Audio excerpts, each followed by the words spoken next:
I used to say hustle, hustle, and hustle. Today I would say put yourself in uncomfortable situations, step outside your comfort zone.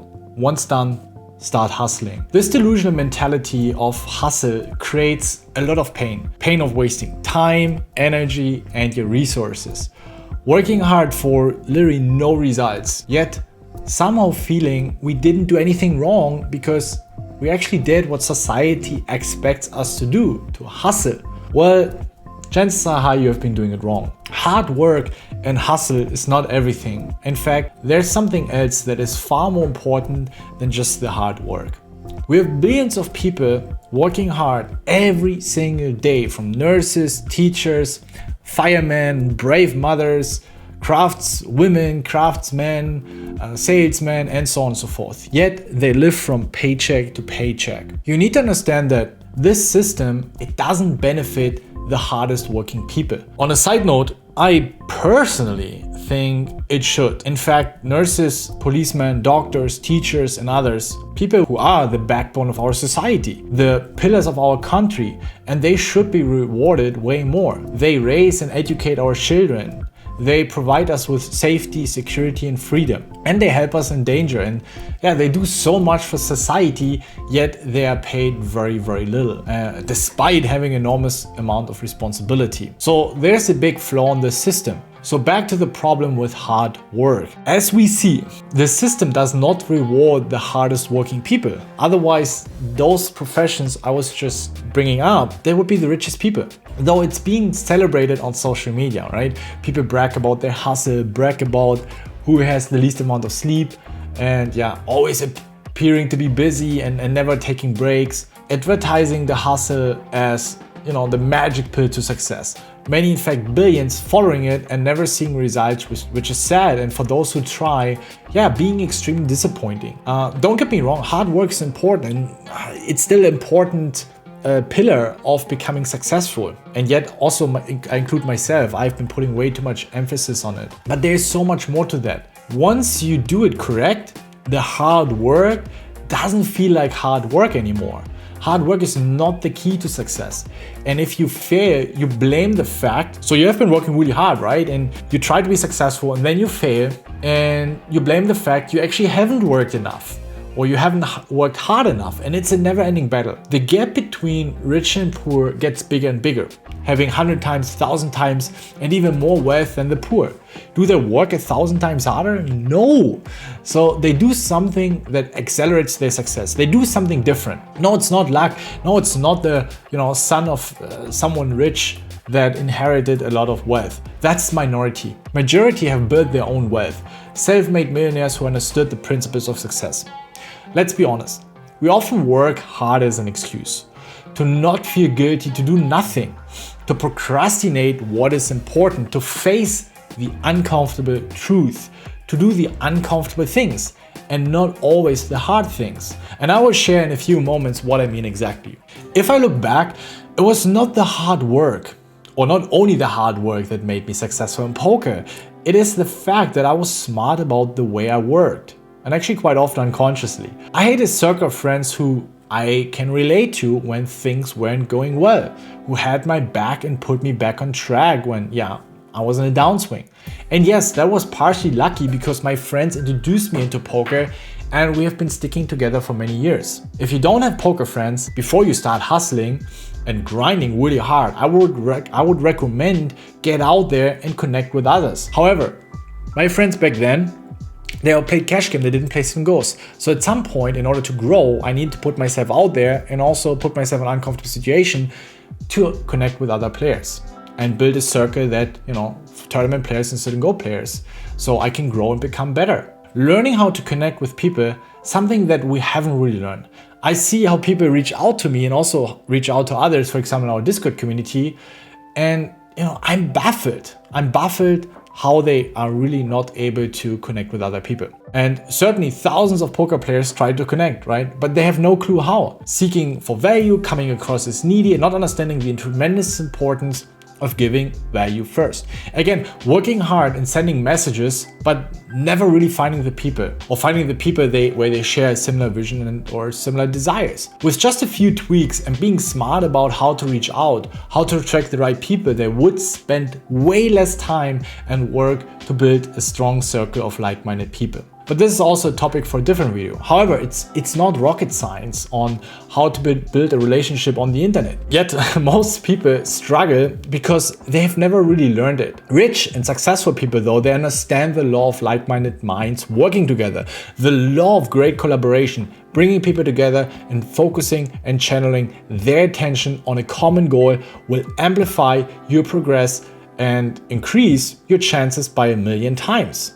However, reaching out and trying to build your troop will inevitably come with rejection. We hate rejections. It's uncomfortable, yet once you push through, it will be easier and you get used to it and you are able to manage it and ultimately to overcome your fear of rejection. Don't get me wrong. Having the right people around doesn't mean they will do the work for you.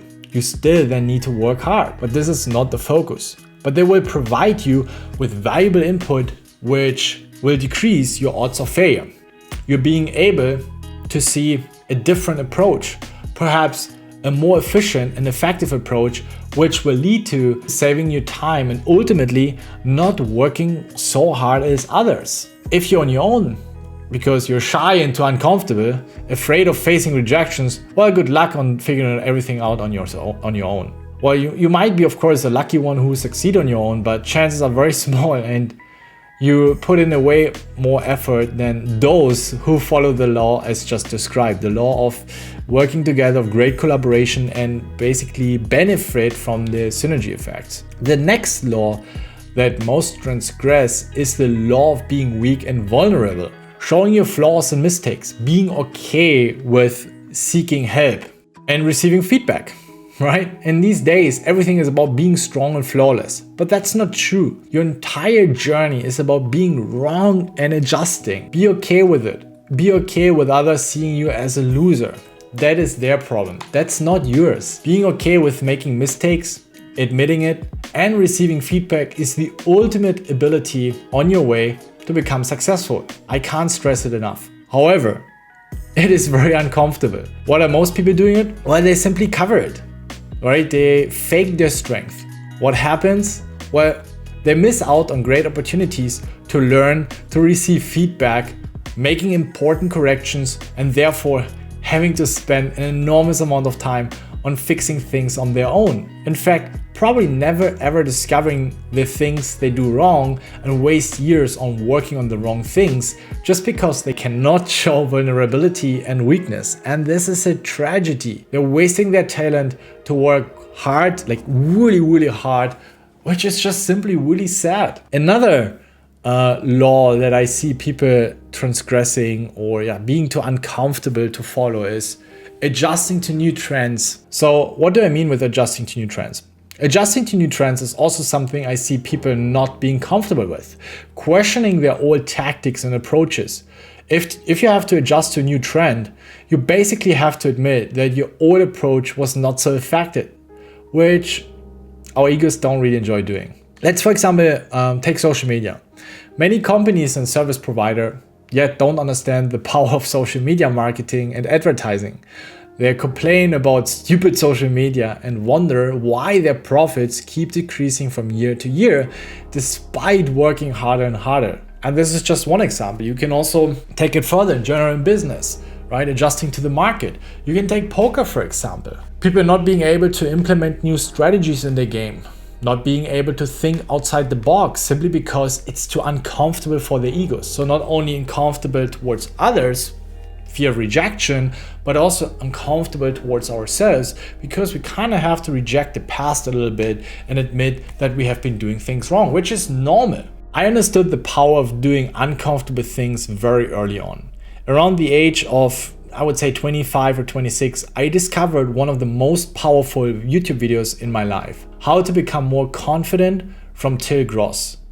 I started doing his challenges. It just made so much sense to me. And once I didn't fear rejections, I was able to go for the things I want. Let's face the truth. Most of the time we don't do the things we want because we fear the rejection. The rejection and criticism from friends and family, if let's say we go for both the project or we fail in something. The fear of rejecting, of asking someone we like to go out with us, approaching a girl or boy we really like, being judged in public, reaching out to potential business partners and investors, and simply going for our dreams because we're afraid someone might tell us, well, your project sucks, your idea, it's not going to work out. We only want to hear the beautiful things, but that's not really how it works. And this is not how you're going to be growing. We feel so limited. And his challenges from Till, they have decreased my fear of rejection to minimum, to an extent where I have zero problems to manage that fear and do the things I want. And believe me, I would describe myself as a person who used to be very judgmental, judge others, be afraid of stepping out of my comfort zone. I was certainly not gifted when it comes to that. I was not that super confident person. I also made around 3,500 posts on poker strategy. Most of them, me posting hands and sharing my weakness and responding to others and helping them.